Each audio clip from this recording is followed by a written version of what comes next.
Em vez disso, use as mãos para trabalhar com empenho e honestidade e assim ajudar generosamente os necessitados. Evitem o linguajar sujo e insultante. Que todas as suas palavras sejam boas e úteis, a fim de dar ânimo àqueles que a ouviram. Não entristeçam o Espírito Santo, o selo que ele colocou sobre vocês para o dia que nos resgatará com sua propriedade. Livrem-se de toda amargura, raiva, ira, das palavras ásperas e da calúnia e de todo tipo de maldade. Em vez disso, sejam bondosos e tenham compaixão uns dos outros, perdoando-se como Deus os perdoou em Cristo. Portanto, como filhos amados, imitem-no em tudo que fizerem. Vivam em amor, seguindo o exemplo de Cristo, que nos amou e se entregou por nós, como oferta e sacrifício de aroma agradável a Deus. Oremos. Senhor Deus e Pai, nós sabemos que Tu fala através da Tua palavra. Sabemos que Teu Espírito abre os nossos corações. Por isso eu te peço que esteja agindo nessa noite. E que não seja esse servo a falar, mas seja o Teu próprio Espírito a nos convencer, a nos quebrantar, a criar contrição em nosso meio e arrependimento. Ajuda-nos, ó Deus, a ver aquilo que estamos cegos. Ajuda-nos, ó Deus, a tirar as camas dos nossos olhos e compreender a nossa realidade. No nome do Senhor Jesus. Amém. Os irmãos podem se assentar.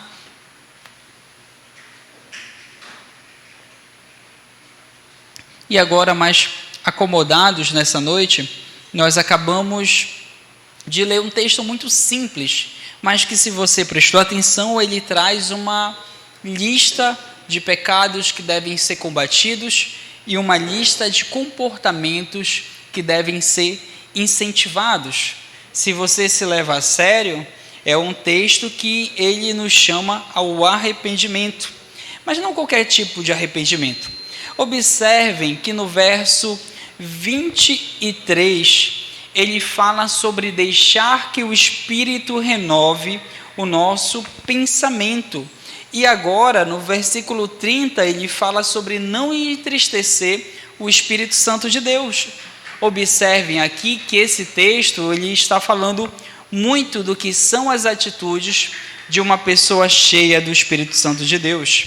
E aqui, organizando essa mensagem, eu quero ter com os irmãos algumas recomendações para um viver santo. Então, por exemplo, antes de falar sobre isso, eu quero falar uma coisa. Quando nós falamos algo, a gente parte de uma premissa. Por exemplo, quando eu falo para uma criança, venha cá, eu pensando que ela é capaz de vir até mim. Isso aí é tranquilo. Não é, por exemplo, se você tem um amigo que é cadeirante, você não fala para ele, olha, sai correndo. Por quê? Porque você não parte da premissa de que ele é capaz. Nós falamos algo partindo de algumas premissas. E por que eu estou falando isso? Porque o apóstolo Paulo, ele está falando agora com você. Ele está falndo partindo da premissa de que vocês são santos em Cristo Jesus. Lá no começo de Efésios, ele fala, Paulo, aos santos e fiéis em Cristo Jesus. Ele está partindo de que ele está falando com pessoas fiéis. E aí cabe a análise. Eu sou uma pessoa fiel?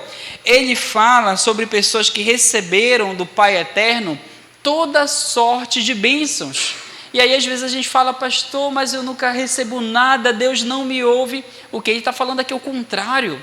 Creio que os cristãos receberam toda sorte de bênçãos. Ele continua falando que ele está falando com filhos de Deus. Ele não está falando com qualquer pessoa, mas com aquelas que são filhos do Deus vivo. E ele está falando com pessoas que são membros da família de Deus. Isso é o verso 2, né? Capítulo 2, verso 19. A gente usa muito esse texto aqui quando alguém vai se tornar membro dessa igreja. Sempre falo, um dos benefícios de pertencer a uma igreja é que você faz parte da família de Deus. Ou seja, o Paulo ele está falando com pessoas que têm a fé ou têm alguma noção do Evangelho. Ou seja, e por que eu estou falando isso, irmãos? Porque com raras exceções aqui, eu penso que eu não estou falando com crianças, não é? Essa é a ideia aqui. Eu estou falando com pessoas que têm capacidade de compreender aquilo que eu estou falando. E eu até nem lembro qual foi o título original que eu dei para essa série, para essa mensagem, mas eu sei porque eu organizo todas as mensagens, coloco no grupo da diretoria, no grupo do louvor, às vezes coloco no grupo da igreja, mas essa mensagem lá atrás ela tinha um nome, e o nome que ela chegou aqui hoje é uma fé não fingida. Por quê? Paulo ele usa essa expressão fé não fingida quando ele fala com Timóteo. É lá na carta de Timóteo que a gente vê essa expressão, uma fé não fingida. Mas, irmãos, há pessoas entre nós que têm uma fé fingida. Há pessoas entre nós que brincam ou fingem que são crentes. E aqui estou falando de modo geral, é claro. Pessoas que falam que são crentes, mas vivem como se Jesus não fizesse diferença, não tivesse mudado nada na vida da pessoa. A vida cristã que Paulo está recomendando aqui é uma vida prática, que muda o seu jeito de falar, muda a nossa ira, muda o jeito de tratar os outros, muda o jeito de viver em casa, na igreja ou no trabalho. Tem uma música aí, irmãos, eu estou aprendendo, não sei de quem é, mas as mães aqui vão saber quem é, que ela diz o seguinte: olha, quando Jesus chega no teu coração, uma coisa assim, ele muda tudo, né? E aí ele fala, muda os sentimentos, muda, quando Jesus chega no nosso coração, ele muda tudo. E se ele não muda, que Jesus é esse que chegou em nossa vida? É a pergunta dessa noite. E aí eu quero falar sobre recomendações para um viver santo. E eu vou ser muito prático nessa noite. Em primeiro lugar, eu dividi a mensagem em 3 partes e eu vou partir para as aplicações, porque esse aqui é um texto muito tranquilo de lidar. Mas em primeiro lugar, eu quero deixar claro para você não entristecer o Espírito Santo. Se no versículo 23 falou que você precisa deixar que o Espírito renove os seus pensamentos, no versículo 30, Paulo está concluindo isso com não entristeçam o Espírito Santo. Pai fala muito isso para a criança, não é? Olha, obedece tua mãe, não entristeça a tua mãe. O que isso significa? Significa você não fazer coisas que vão desagradar, ofender, magoar o Espírito Santo. É essa a ideia aqui. Fazer coisas que são pecados contra Deus. Porque às vezes a gente pensa que aquilo que a gente faz ofende só o nosso próximo. Mas Paulo está falando claro que o seu pecado, deixando claro que o seu pecado ofende o Espírito de Deus. Espírito que é Deus em nós. E aqui a gente precisa refletir sobre isso. Por exemplo, Paulo nos fala para deixar a mentira. Irmãos, isso é muito perigoso. E a argumentação dele é que nós somos membros do mesmo corpo. O que Paulo está falando é que a pessoa mentirosa, ela é um mal para a igreja, para a família, mas em última instância ela é um mal para ela mesma. Um bom exemplo são as doenças autoimunes, não é? Quando uma parte do corpo ataca a outra parte. No final das contas, a impressão que dá é que é uma parte atacando outra, mas se morrer, morre o corpo todo. Às vezes, irmãos, eu vejo pessoas que dividem a igreja, mentem, atacam, com uma única, achando que estão vencendo. Mas, irmãos, como dizia a sabedoria de uma presidenta, nem quem ganhar, nem quem perder vai ganhar ou perder, vai todo mundo perder. Essa que é a realidade quando nós mentimos uns para os outros. É isso aqui que Paulo está falando. Vença a mentira, combata a mentira, não minta. Lembre-se que o pai da mentira é Satanás e que aquele que mente não é filho de Deus. Paulo está nos trazendo algo muito prático, muito verdadeiro e muito forte aqui. Às vezes a gente não considera isso.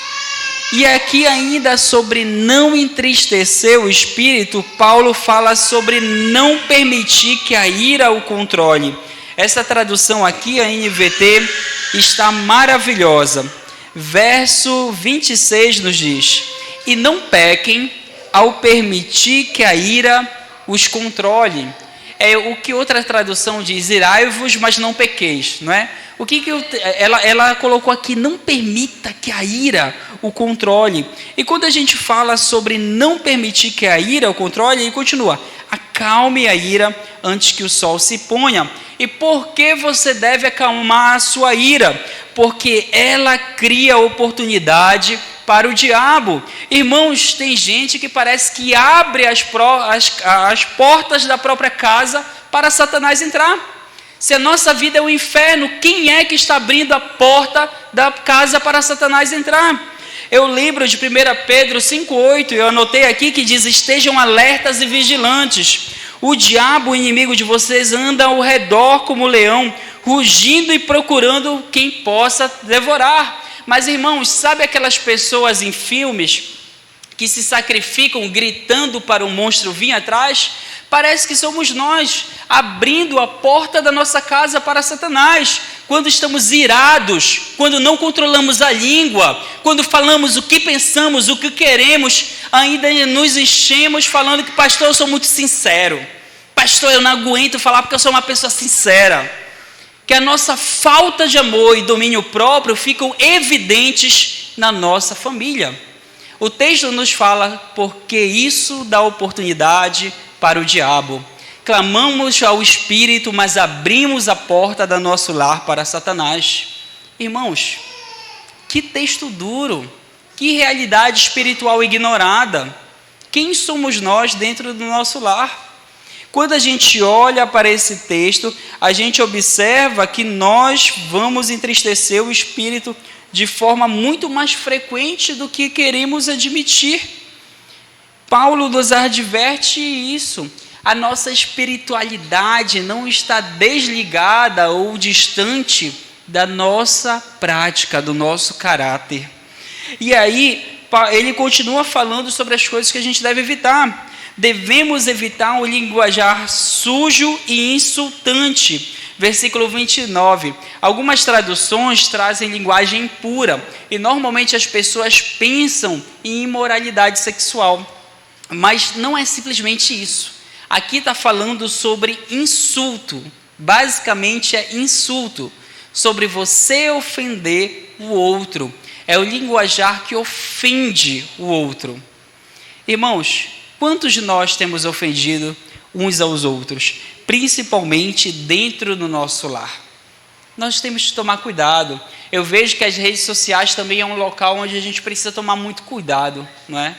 Aqui só fazendo um parêntese, porque não é só dentro de casa, não. A gente tem, nas redes sociais você tem a oportunidade de ofender as pessoas sem ser visto, sem estar cara a cara. E, irmãos, é engraçado que às vezes a gente usa o pior dos dois mundos, né? A gente usa as redes sociais para ofender quem está dentro de casa. Então, o que a gente faz? A gente posta indireta, a gente, por exemplo, além de postar indireta, a gente discute por WhatsApp. Eu não sei se isso acontece, eu acredito que não acontece aqui na igreja, mas tem casal que discute por WhatsApp, não sabe mais conversar pessoalmente. Aí manda lá, vomita tudo que quer, né? Aproveita que o outro não está ali, aí às vezes vomitou, larga o telefone, aí fica lá, para um lado, para o outro. Depois vai lá ver se o outro já respondeu. Irmãos, não entristeçam o Espírito de Deus.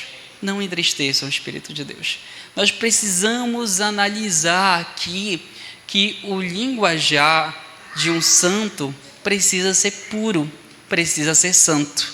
A linguagem de alguém que é dominada pelo Espírito de Deus precisa ser cheio do Espírito de Deus.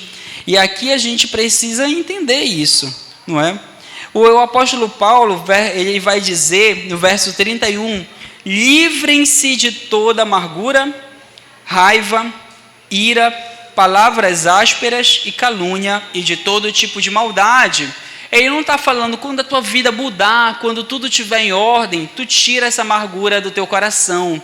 Ele não está falando quando tudo estiver certinho na tua vida, tu começa a tratar os da tua casa bem. Não. Ele está falando para você hoje se livrar de toda amargura, de toda raiva e de toda palavra áspera. Não é para o seu marido, para a sua esposa, para o seu primo, para o seu parente, para o seu sogro, para o seu genro. Não é. É para você se livrar da amargura que tem crescido no teu coração. Irmãos, no coração ou cresce o espírito ou cresce a amargura. Não existe os dois. Não é? Um coração amargo não tem como ser um coração dominado pelo Espírito Santo. Pelo menos é isso que a gente vê na palavra de Deus. Olha que desafio é o nosso coração. Às vezes passamos por coisas injustas, fomos machucados, magoados, às vezes até temos razão em nossa dor.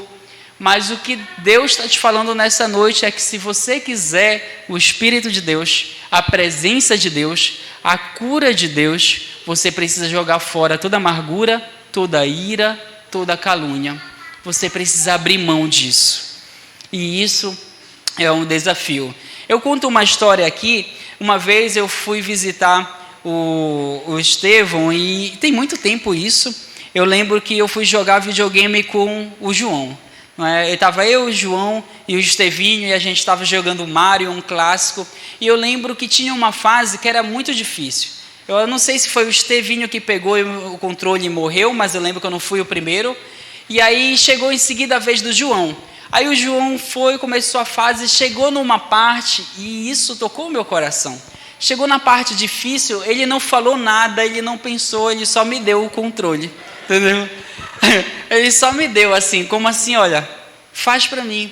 Irmãos, a gente precisa entender que para sermos curados, para passarmos as fases difíceis da nossa vida, o controle tem que estar com o Espírito de Deus. Não é? A gente não tem condições disso. E isso é abrir mão de nós. E isso é dizer para a nossa dor que a gente não quer mais ela. E isso é aceitar a cura e o perdão divino. Não por causa que os outros merecem, não, mas porque Deus quer curar o seu coração, porque Deus quer agir na sua vida. E você precisa entregar esse controle para Ele. Eu queria dizer na história que eu não morri, né? Passei a fase para o João, mas eu não lembro. E aí, irmãos, eu queria dizer que se você costuma explodir de raiva, você não só precisa se controlar, você precisa converter o seu coração, se arrepender dos seus pecados. O crente que xinga, que briga, que mente, está entristecendo o Espírito de Deus. Não é contra homens o seu pecado, não é contra seu marido, contra sua esposa, contra um familiar, contra alguém no trabalho, sabe? É contra Deus. Se nós queremos parar de viver o inferno, parar de viver em agonia, parar de viver em dor, nós precisamos parar de convidar o diabo para o nosso lar. Nós precisamos parar de entregar a nossa vida a Satanás. Nós precisamos de um caráter transformado por Jesus de verdade, para que Deus venha e lute por nós as nossas batalhas. Amém? Em segundo lugar, nessa noite, eu quero te falar que você precisa crer no Espírito de Deus. Crer que Deus é poderoso, age, muda a história. Crer que Deus vem em seu favor. E Paulo aí nos recomenda fazer isso fazendo bem, independente se vão devolver ou não. Ele te convida a ser cristão, independente se ninguém na tua casa é, se ninguém no teu meio é. Ele te convida a ser fiel, ainda que ninguém seja. E ele fala isso no texto, falando que aquele que roubava, por exemplo, agora trabalhe com empenho, com zelo, com honestidade, para ajudar, não meia boca, mas ajudar generosamente. Eu já falei que eu acho esse texto maravilhoso, porque era aquele que tomava do outro, agora ele vai trabalhar como quem serve a Deus, com empenho, e ele vai falar, não vai cuidar da sua vida. Eu sempre digo que muito ajuda quem não atrapalha, não é? Muito ajuda quem não atrapalha. Se a pessoa não está atrapalhando, para mim ela já está ajudando. Mas o Evangelho ele não quer só que você não atrapalhe. Ele quer que você doe generosamente. Irmãos, a Bíblia está falando aqui para você doar generosamente. E não é só dinheiro, é você sair de uma ponta no qual você atrapalhava, você não tinha condições, mas agora você está na outra, no qual você abençoa vidas. Aqui cabe nós refletirmos, abençoarmos as vidas uns dos outros, abençoarmos o trabalho missionário, abençoarmos a obra de Deus. Irmãos, nós devemos doar generosamente. O outro texto que nos fala algo muito parecido é o texto que fala, versículo 29. Se por um lado o linguajar sujo ou insultante aí precisa ser retirado da nossa boca, por outro lado, o que tem que estar na nossa boca? Palavras boas e úteis para dar ânimo e esperança àqueles que ouvem. Seu marido fica animado, encorajado com as suas palavras. Seu filho fica encorajado, animado com as suas palavras, ou você é o primeiro a colocar os outros para baixo? Sabe, são palavras de encorajamento. Às vezes alguém mal falou no nosso sonho, o sonho dele para a gente já sai falando, por que eu não faria isso, né? Que nem a pessoa fala assim, não, eu vou montar um mercadinho. Aí você fala, ixi, né? Ixi, se eu fosse tu, eu não montava. Eu vou te contar uma história aqui. Às vezes a gente é assim. Às vezes a gente é assim na vida dos nossos filhos, na vida do nosso irmão. A gente acaba apagando os sonhos dos outros. Às vezes a gente apaga os sonhos daqueles que dormem conosco, nosso marido, nossa esposa. Nós devemos ser uma fonte de encorajamento às pessoas. Que as pessoas que falam conosco se sintam abençoadas. E aqui eu observo que a gente está saindo de uma ponta de quem tirava e está na ponta de quem doa palavras abençoadoras. Irmãos, o texto continua nos falando, versículo 32, para nós sermos bondosos e termos compaixão. Observam que se não entristecer o Espírito é não fazer o mal, agora crer no poder do Espírito é fazer o bem. E eu gosto dessa expressão de compaixão, porque compaixão com quem te faz o bem nada mais é do que uma troca. E eu quero destacar isso.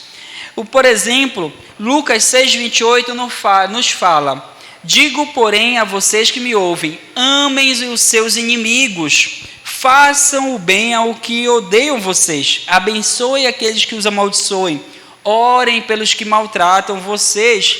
É por isso, irmãos, que nós precisamos vencer no lar, porque nós temos o Evangelho que nos manda amar os nossos inimigos. Se dentro de casa nós somos maltratados, o que nós vamos fazer? Retribuir amor, nós vamos retribuir generosidade, nós vamos abençoar os outros.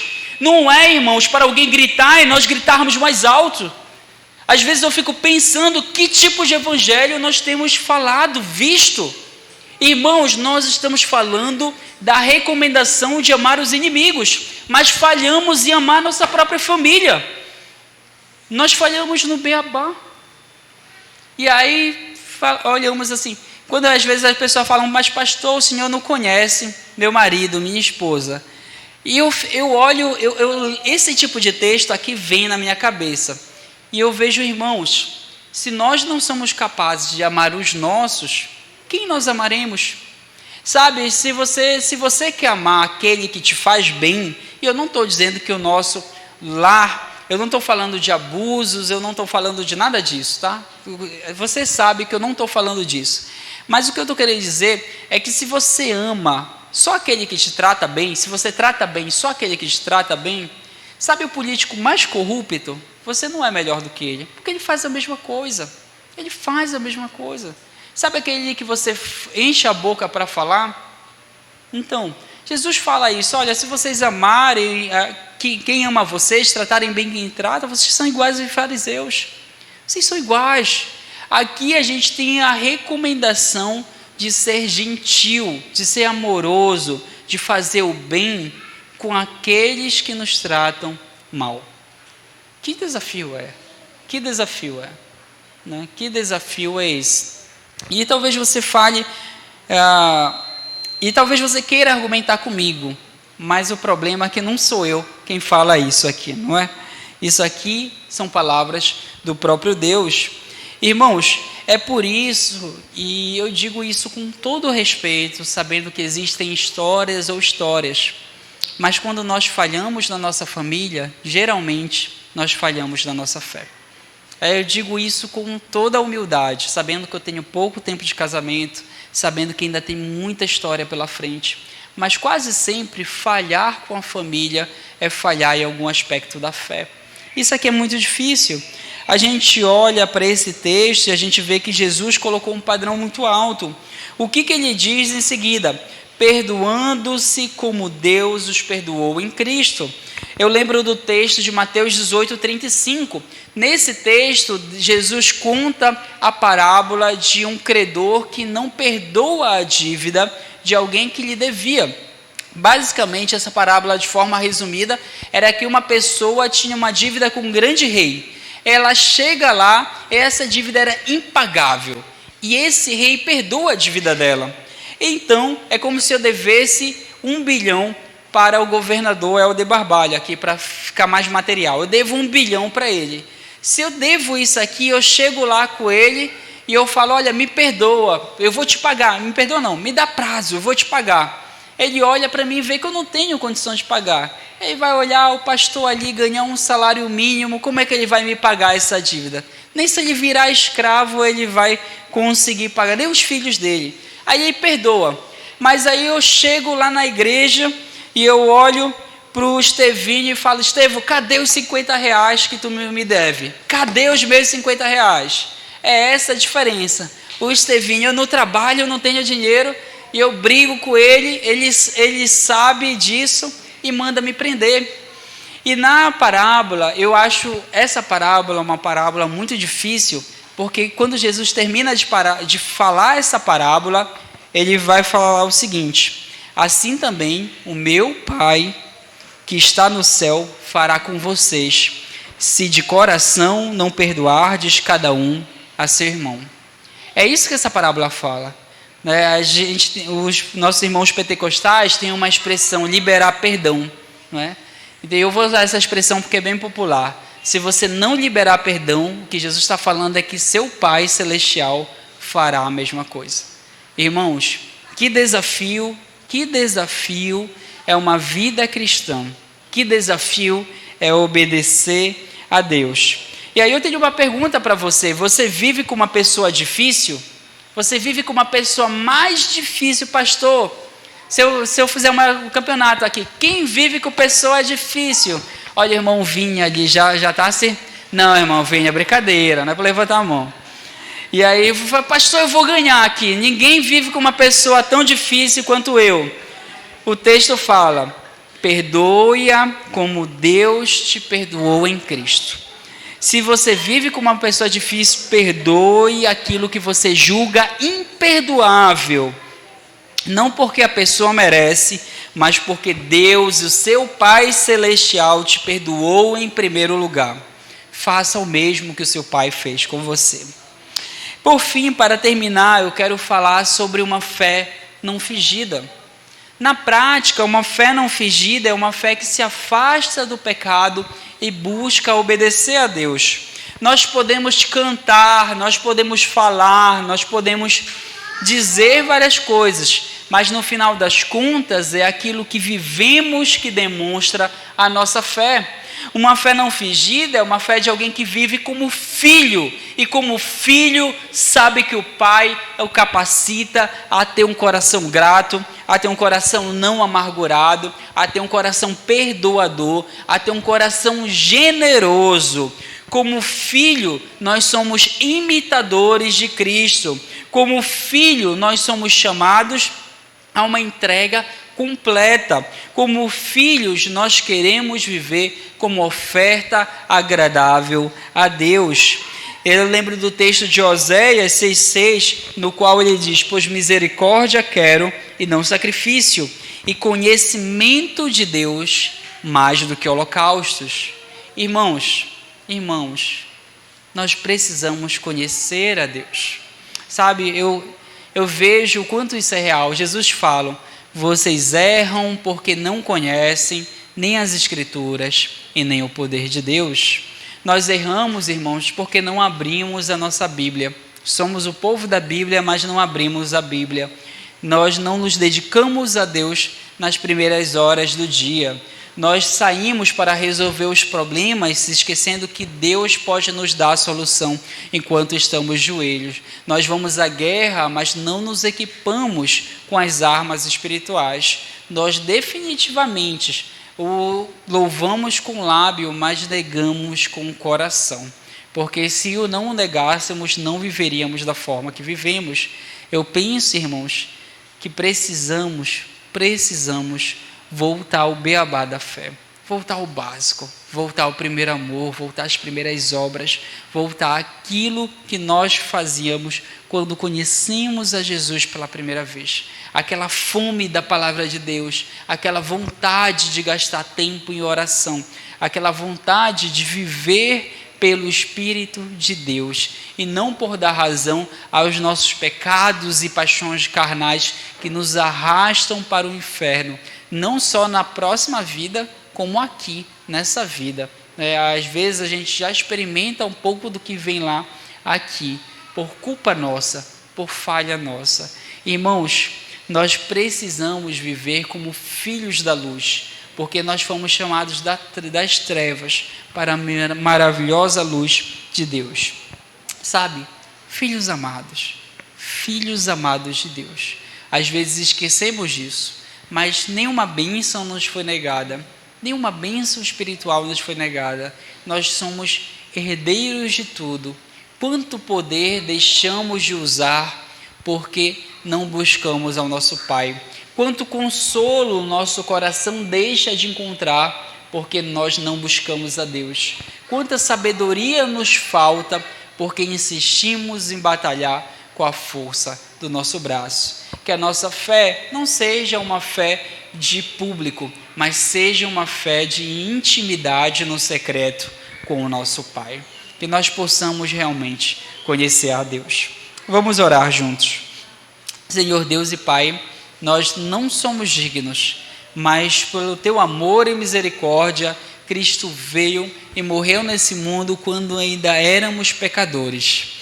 Graças ao sacrifício do Teu Filho, a cruz que Ele subiu e desceu, que Ele ressuscitou, graças ao Teu poder agindo dele, é que o Senhor deu a todo aquele que crê o direito de se tornar filhos de Deus.